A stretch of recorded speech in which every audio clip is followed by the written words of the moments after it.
ka bang napapansin sa iyong mga kapaligiran?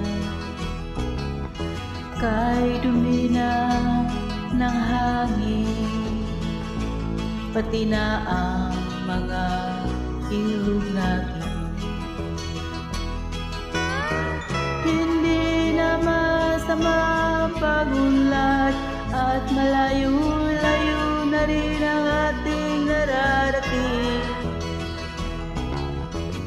Ngunit masdan mo ang tubig sa dagat. Dati kulay aso, ngayon'y naging itim.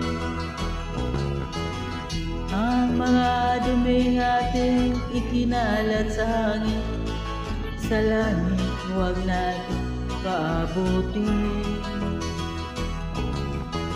Upang kung tayo'y pumanaw man sa riwang hangin, sa langit natin matitikman. Mayroon lang akong hinihiling, sa aking pagpanaw sana'y tag-ulan. Gitara ko ay aking dadalhin, upang sa ulap na lang tayo magkantahan.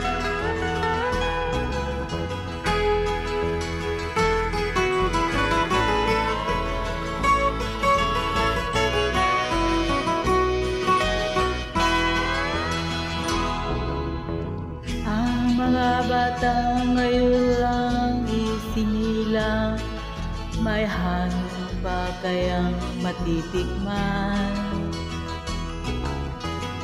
May mga puno pa kaya silang aakyatin?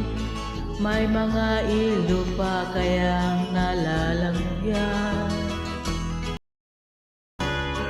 Bakit di natin pag-isipan ang nangyayari sa ating kapaligiran?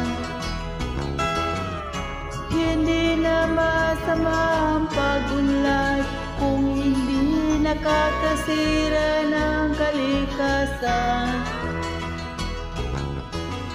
Darating ang panahon, mga ibong gala ay wala nang madadapuan.